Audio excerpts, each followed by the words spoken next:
Pleased to welcome now former Governor of California, Arnold Schwarzenegger, joining us to celebrate Richard Nixon founding of the EPA 50 years ago. Governor, it's good to see you again. How are you? Good to see you. I think we have done many interviews before, so it's great to see you again, yes. I opened during your recall campaign. I barnstormed with you. You left me standing out in the rain a couple of times in October of 2003 when you were delayed. So I think I heard Twisted Sister a lot more than you did, actually, Governor. So. Well, I mean, but look what happened. After you hung out in the rain, you grew. You Just grew. like a plant. You grew. You got bigger and better. But what's interesting, first time I ever met you, you will not recall this because I was just a functionary to Richard Nixon, was at the Nixon Library in 1989 when we were opening it in 1990. And you came to open it with President Nixon. I don't even know how you came to be connected with President Nixon. So before we go to the EPA and the green stuff, tell us about that. Well, I was always a big fan of Richard Nixon. I think that I have talked about this even in my Republican speech at the Republican convention in 2004, how I became a Republican because of Richard Nixon. I happened to move to this country from Austria in 1968, which was like a month before the finals, before the actual election. A presidential election here. And so I listened to Hubert Humphrey talk about his policies and the things that he wants to do in the future if he becomes president. And then I listened to Richard Nixon.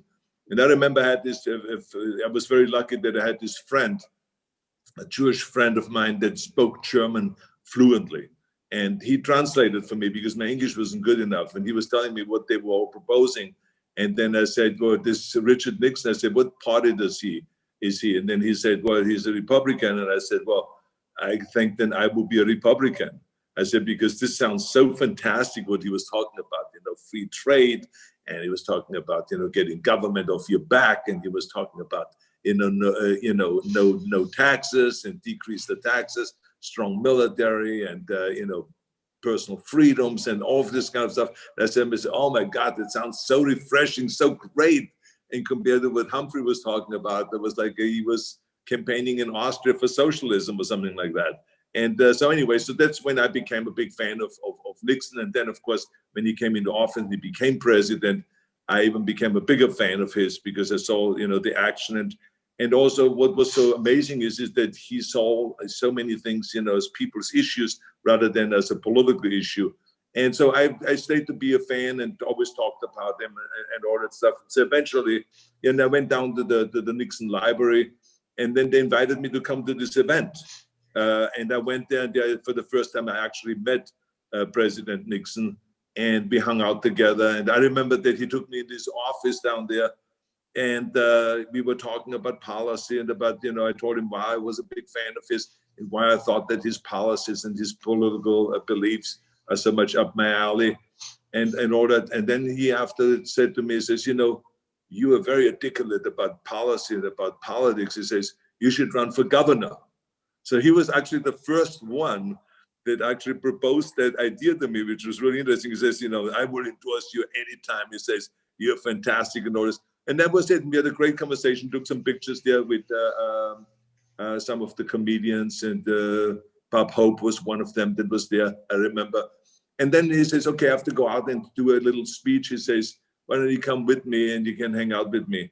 And then so I just went out there, and then he gave his speech to all of I think it was like 1,500 people or so were there at the Nixon Library. It was packed.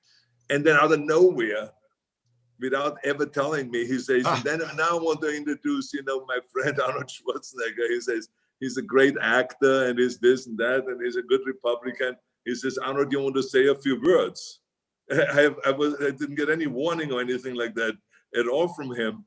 And so then I went and I told the story how I became a Nixon fan and how I became a Republican because of Richard Nixon and all that stuff. And so I kind of told that to the audience, and they applauded and they liked it and all that. So it was really a terrific evening, and I just really loved that.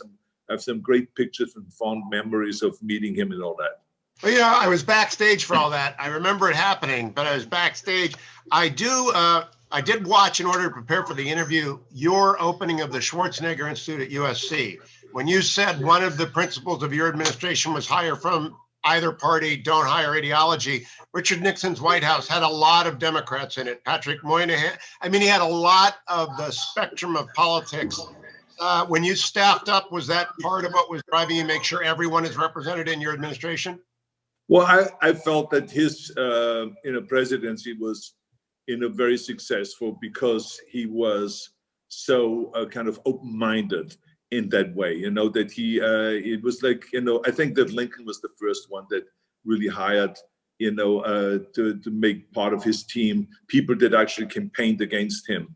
And so I think that whole idea of really having a diverse group, people that maybe don't agree with you, but that give you a good insight of a different point of view, I think is very healthy and good. And I did, because of Richard Nixon, when I saw him doing that, I was always a believer that that's a good idea and to be inclusive. And that's what I did when I became governor then. I had Democrats there.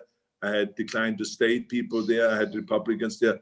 I mean, there was obviously a majority of Republicans, but there were a few of the Democrats there, and they were very helpful when we had discussions about various different issues to give me another point of view. And it especially was important for me to have women around me, because it's another thing. It's not just Republicans versus Democrats, but women think differently also than we do. And so I wanted to hear their point of view, how they look at the issues. And so I think I had a really great input of having a female chief of staff and having an environmentalist that was a woman, Bonnie Reese, and that was an expert in education that worked with me on those things from a woman's point of view on all of those things, and also from a man's point of view. Well, I knew the man's point of view and I knew the Republicans' point of view, but I needed also other different types of point of views. And Richard Nixon was a great inspiration in that area. Before I turn to the environmental legacy of President Nixon and you, behind me is my studio, and the map of Ohio is embedded in my my display because I'm from the Buckeye State. The Arnold Sports Festival was actually the canary in the mine for this country for COVID. It was the first thing I remember being canceled by Governor DeWine with your support. Do you hope that it will be back on the agenda for this spring in Columbus, Arnold Schwarzenegger? I hope that the Arnold Classic Sports and Fitness Festival will be back. If it will be back exactly in beginning of March, or if we would delay it a few months, we don't know yet, because we don't know yet what's going to happen with the coronavirus and what effect it's going to have when we get the vaccine in orders. But Ohio has been a fantastic place for the World Championships in bodybuilding, and we have 88 sports activities there with over 22,000 athletes every year. So it was really, like you said, the coronavirus made us really reduce it down to just participants and spectators in the sports competitions, but not having the fitness expo anymore, which really attracts 250,000 people. But we are going to continue on. Ohio is a great place to hold those competitions, and we of course want to create a good balance to keep people safe, not to create an environment where we have large gatherings, but at the same time have the competition sometimes. So we just have to wait and see what the experts in Ohio say. When is it safe to do that, what we have planned to do. I just hope you keep it in the Buckeye State, Governor. Let's go to the environment. We're celebrating the 50th anniversary of EPA today. We've had Administrator Wheeler here. We've talked with former administrators before we talked with you. When you were governor, you became sort of the green governor. It surprised a lot of Republicans.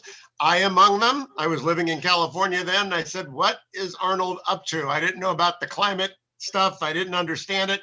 I'm not a climate denier. I just believe in the market.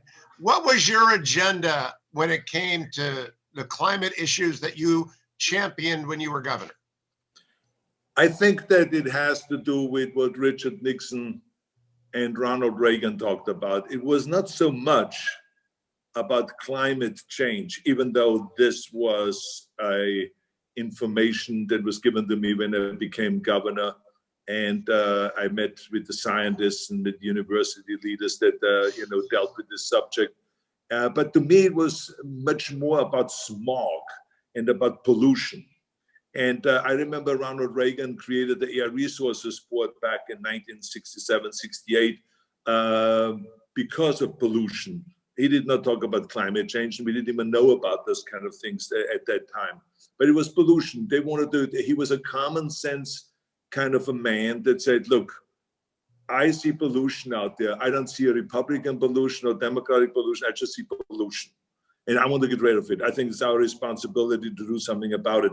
And the same is with Richard Nixon. He felt the same way. Look, I go out to California. They have the oil spills. Remember that in 68, 69, they had the oil spills. And right after he became president, he came out here and he inspected the hugest oil spill out here. And I remember walking around on Venice Beach and having my feet always full of tar because of the oil spill and all this. And so he was concerned. It just showed you that he was concerned about, keeping the world clean, keeping this country clean, getting rid of fossil fuels, and fighting those kind of things that pollute our cities and our oceans and our country.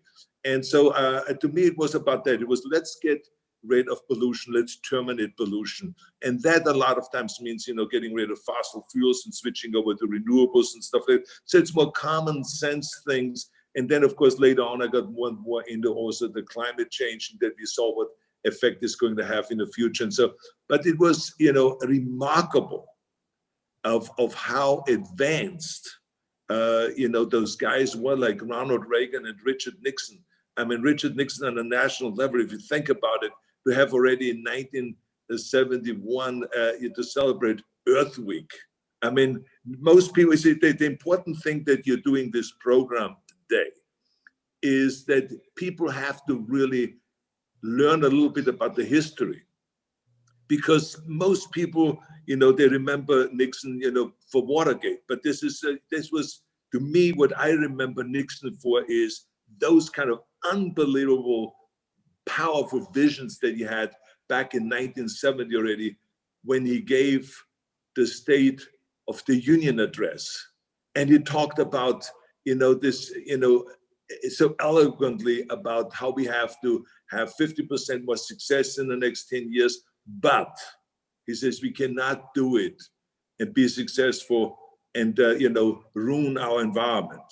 And we have to make sure that 10 years from now, president doesn't stand here and say we got 50% more successful, but, we polluted the air, we polluted the water, and, and people got kind of,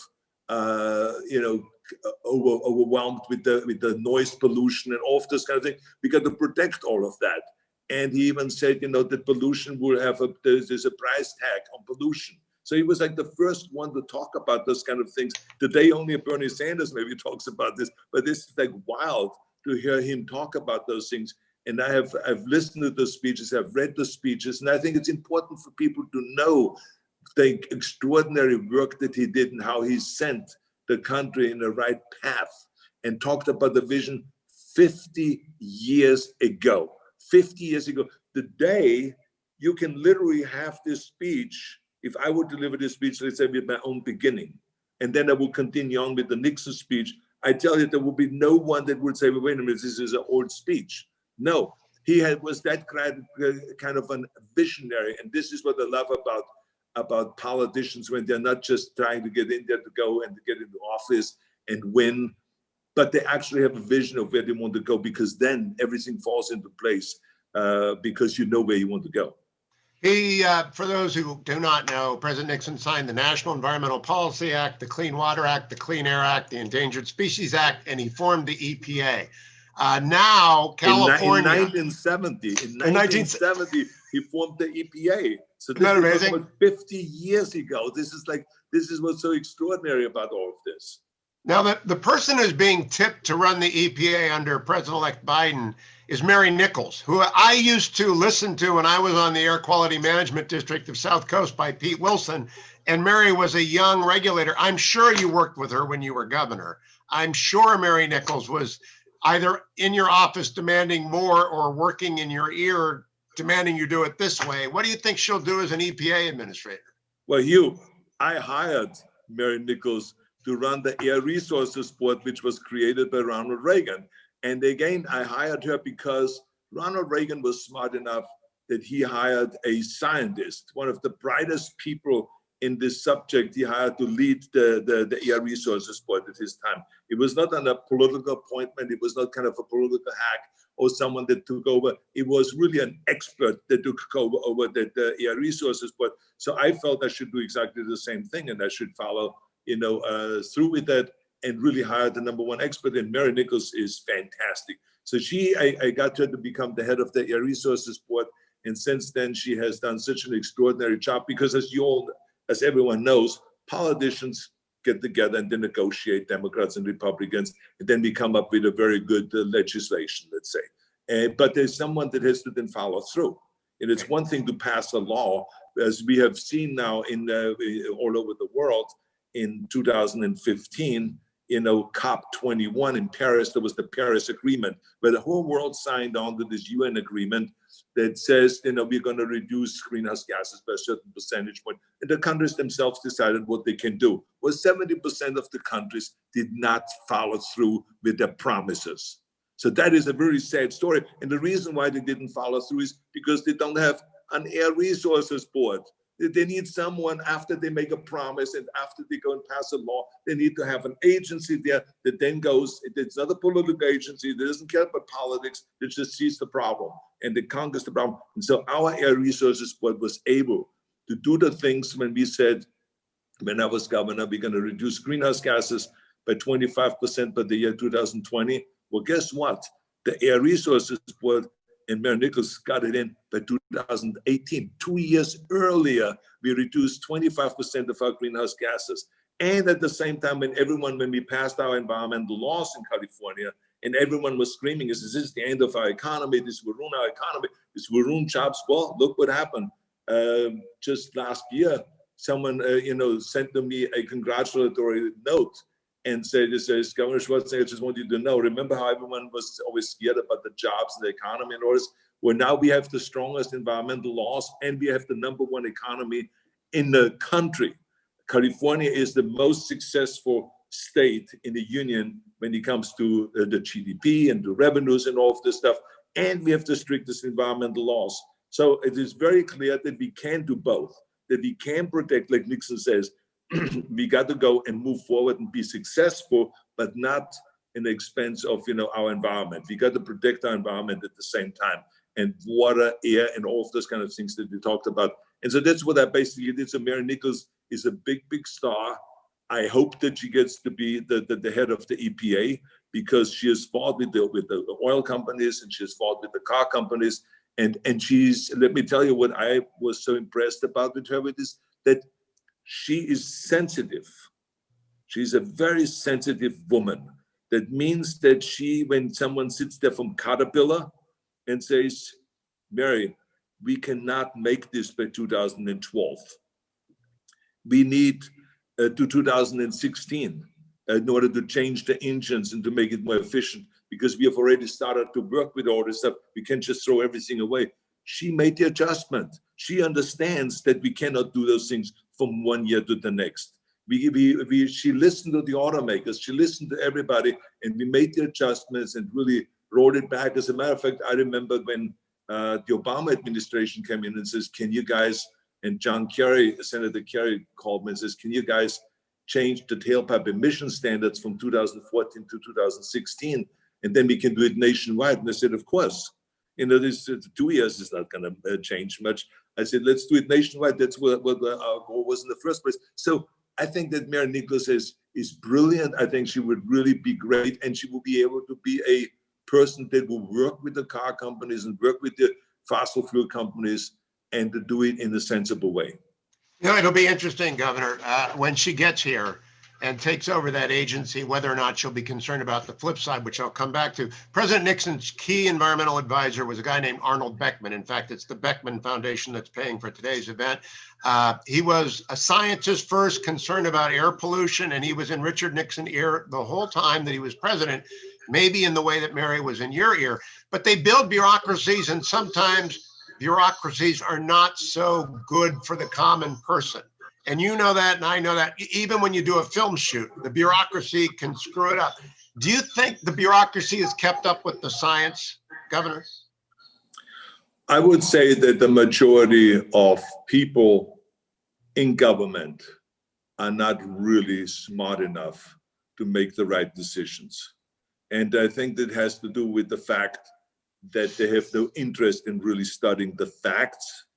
They have more interest in just doing their kind of like little Republican talking points or Democratic talking points. And to me, I despise that. I think the most important thing is that we always, when someone presents to me a situation I may not agree with, but I want to read it. Why are they saying this? Why are they having a different opinion? What is the origin of that? Is there something that I'm missing here? And then I try to inform myself. And because inquiring minds need to know everything. And so I just feel like the day it's all about just, how do we go and win a race, and how do we go and make things political?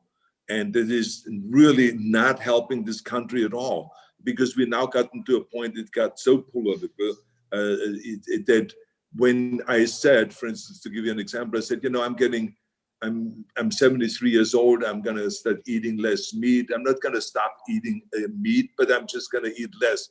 I'm going to 80% be vegan. Then they said, oh, come on now. You're becoming more and more liberal. I said, wait a minute. This is what the doctor is telling me. He didn't say, I want you to change from a Republican to a Democrat, to be a liberal, and therefore change your diet. No, that's not what he said. He says, Arnold, he says, you're doing a great job with your cardiovascular system. In order to keep it up, when you get older, what happens is the arteries get clogged. It's better when you go on a good, sound diet, and you should eat less meat. Can you do that? And I said, yeah, I'm going to do that. As a matter of fact, Jim Cameron told me about that, and other people told me about it. Great athletes told me about it, that they become full vegan. I can never be full vegan because I always have to have my Wiener Schnitzel when I go to Austria, and I have to have my turkey dinner when it's Thanksgiving and all this stuff. But throughout the year, I will eat 80% less meat. And they thought that I became a liberal. So, it's the same thing with the environment. How can you go and say this is a liberal idea when, as I said, there is no Democratic air and there's no Republican air? We all breathe the same air. And there's no Democratic water or Republican water. We all drink the same water. So let's clean the water. Let's do everything that we can in our power to keep our water clean, so we don't have to worry about when we turn on the faucet that maybe it's polluted water coming out and all this. Yeah, at the last Republican debate in 2016, I was one of the panelists, Governor, and it was Donald Trump, Marco Rubio, Ted Cruz, and John Kasich, your friend John and my friend John Kasich. And in the green room, when we were preparing for the debate, one of our panelists wanted to ask about global warming, and I said, I will tell you what each of them will say. It's a canned set of talking points. They insisted on asking it. They got the talking points. I think we're stuck on talking points now. Do you see any way out of that? Because there is one set of air that we breathe. It's not red and blue air, it's air. But there is a talking point, just absolute deadlock.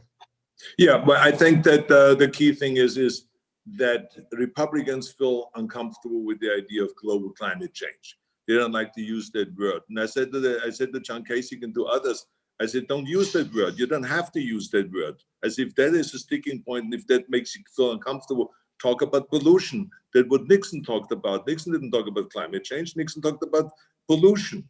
He says, let us go. I say, everyone will be on board with you. And I think that's an important thing for the Republican Party in the future, because in California, I've seen it firsthand, how the Republican Party has lost women by the droves because they did not address what were considered issues that women were more concerned about than guys, because women are, the ones, the creators of the family and the protectors of the family and protectors of health and all this. So they were interested in California here about pollution. They were concerned about healthcare. They were concerned about education. And the Republican Party in California didn't address those issues and really were aggressively out there to take that off the table of the Democrats and make it their kind of a thing. And so they lost there for a lot. And I'm just worried about this was going to happen nationwide when the Republican Party does not address those very important issues that are people's issues and shouldn't be political issues. So I would just say to Republicans, in order to just not say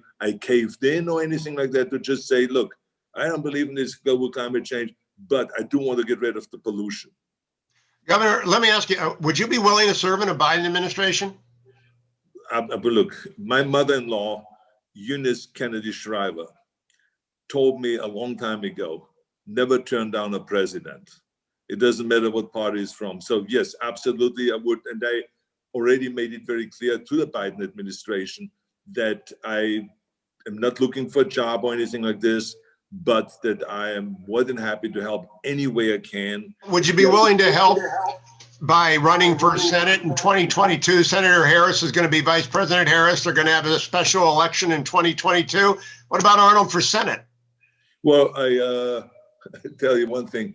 I have in this coming year, I have already signed an agreement to do a TV series, which is kind of like a True Lies TV series about being a spy, a super spy with some comedy and action and all that stuff, which I'm really looking forward to. So I'm not looking for another political job or anything like that. What I'm looking for basically is just to be helpful. That's why we created the Schwarzenegger Institute, and to have symposiums there, and to have kind of gatherings where the brightest minds come together and talk about those very important issues. If it is pollution, if it is healthcare, universal healthcare, or if it is political, reform, or if it is immigration reform, any of those kind of issues we discuss there, or equality in America, which is another very important issue that I think needs to be addressed. So these are the kind of things I'm interested in, and I just want to really use my celebrity power to further those kind of issues, rather than really furthering anything that has to do with politics. But it's issues, it's policies. Sometimes politics gets in the way of really good policy. Well, now independents can actually run statewide, Governor, and there isn't it's a jungle primary. It's whoever comes in first and second. Have any interest in the Senate at all? That was not a no. That was, I'm busy in 2021. That wasn't anything about 2022. No, I have no interest in running for Senate or running for anything as far as that goes. Wrong answer, Governor, but okay. Tell us a little bit about the future ahead for the movies for you. I see Conan is in production. I hope they'll make you the Red Skull in the Marvel Universe. There are lots of things you could do. What are you going to do besides the TV show? I'm doing the TV show. I'm doing an animated, right now we are putting together an animated TV show, a TV series, which is for kids, where it's a superhero kindergarten. It's kind of like the idea of Kindergarten Cop, the movie that I did that was so highly successful, but making it like where the kids are becoming in the future superheroes, like the Batmans and the Supermans and Superwomen and all of this kind of Thor and all of this. And so now they're like 5 years old, and I have to teach them how to use their powers for something good rather than for something evil. And there's, of course, evil forces out there that do the same thing, but to make the kids evil and all this. And there's confrontations and there's battles and all this. It says really a lot of fun. So I'm doing the voiceover for it every week. I'm sitting there and I'm working with the animators. We do the voiceover for that. And it's basically my character from Kindergarten Cop that is teaching this. And I was an ex kind of a superhero myself, now retired, and I'm the teacher of those kindergarten kids that have superpowers. That's a good concept. Well, then let me close on politics. Richard Nixon, Ronald Reagan, Arnold Schwarzenegger, Pete Wilson, 4 governors, 3 governors and a president. Is the Republican Party in California dead? Well, potentially no. Potentially, I think that it has, if there's good leadership there, they can really come back. But you have to address the issue that they're facing California. And I think the Californian people are just an interesting mix of people. And I found out when I was governor, which means that they can be very, very conservative in some ways, like, for instance, voting for capital punishment. And but at the same time, they are very kind of liberal in some other ways, like with with environmental issues. You can see very clearly that they are very concerned about pollution. They're very concerned about keeping the state clean and keeping the country clean and keeping the world clean. And with education, they are very concerned about education. And so those are the issues, as I was talking earlier about, that the Republican Party would need to address. And they need to come more to the center rather than being out their way to the right. It's perfectly fine to be to the right. And to be way to the right is so perfectly fine, but you need to, as a party, also have a center and also a kind of a big tent that Ronald Reagan and Nixon always talked about. And that's what made those candidates appealing. And that's why those candidates like Nixon and Reagan became president, because they did it the California way. So they have shown the way to the Republican Party of California, what is the way to go. But they, believe me, when I talked to Ronald Reagan, he told me he fought with the Republican Party. When I talked to Nancy Reagan, she said, "Oh my God, those guys were such lunatics. You know, they fought with the Republican Party." She had a kind of you know, her own opinion about it. And then when you talk to Pete Wilson, he would tell you the same thing. He fought with them. And when you talk to you know, Richard Nixon, I'm sure he fought with them. I didn't talk to him about that subject, but every one of those guys had their own little problems with the party because they were so extreme, and that's not California. And so you will lose. And that's why you see now that the Democrats have an absolute majority, and you know, in Sacramento. And it's a shame because it does not serve the state well when you have an absolute majority. As a matter of fact, it doesn't even serve the state well when you have a, you know, a majority that much. I think it is much better when there's a real balance, that sometimes Republicans win, sometimes Democrats win, because that's what makes it then competitive. There's no more competition now. Yeah, you know, Governor Newsom. You know, and I know that competition is what creates excellence. Competition is what creates performance. And this is why we need competition in this state again, in order to get rid of some of this stupid dialogue that they have about tax increases and about doing this and that. Don't destroy the state. Let's keep it the way it is. Let's keep it stable. No, we don't need any more regulations. We don't need any more tax increases. We don't need any of that stuff. Let's just move forward. We're the #1 state in the union, but don't chase people out of the state. That's what's going on right now. That's what we have to be careful of. Let me close with this, Governor. There's a new exhibit at the Nixon Library, the President's Club, about how presidents always stay friendly with each other because they've been in the job. There's a Governor's Club, and you're in it. Pete's in it. Pete's a good friend of the library and of mine.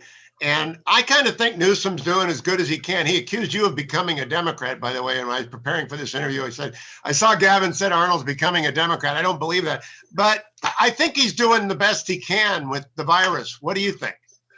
I think that, first of all, I think Pete and myself, we felt, you know, and Jerry Brown, we felt very honored that he reached out to us and asked us to be part of his team and to give him advice about how to move forward with the coronavirus notice. And so we had regular meetings with him and talk about all of those issues, what we think. And so I think that was very smart. I think he does as well as he can. Of course, his kind of debacle that he had at the French Laundry didn't help him at all, because it makes it look like, well, you're telling us what to do, but you know, then you go ahead and do whatever you want. And that's the big problem that has been the case with a lot of politicians, as you know, that they fall into this trap, in like Nancy Pelosi going to get her hair done without a mask or without anything, when she tells everyone to wear a mask and to go and to stay 6 feet apart and all this stuff. So I mean, you got to be very careful about that when you want to be a leader. But you know, those things happen. They happened to me. They happen to other people, and so I don't even look at that as kind of a big issue. I think it's just important to clean that up.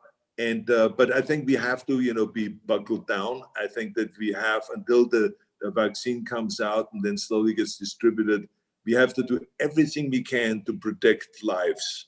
You know, and I think that's the state's responsibility, and it's the federal government's responsibility, or I should say ultimate responsibilities, to protect lives and to save people's lives.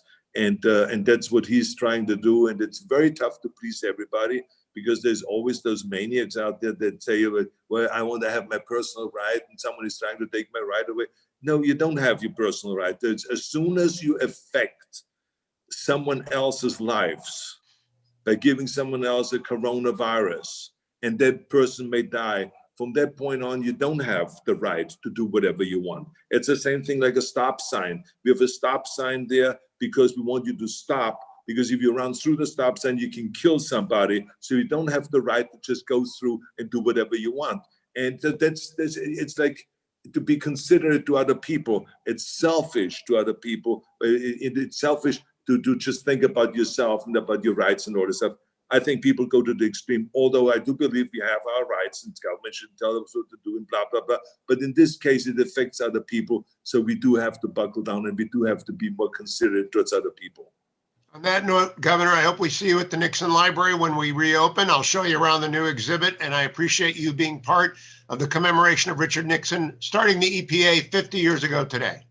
With great pleasure, I did this interview, and I'm telling you, I urge all of you to go out and to tell the world about how great Richard Nixon was and what great policies he implemented and what a great belief and what a future thinking kind of a president, what a visionary he really was in so many areas.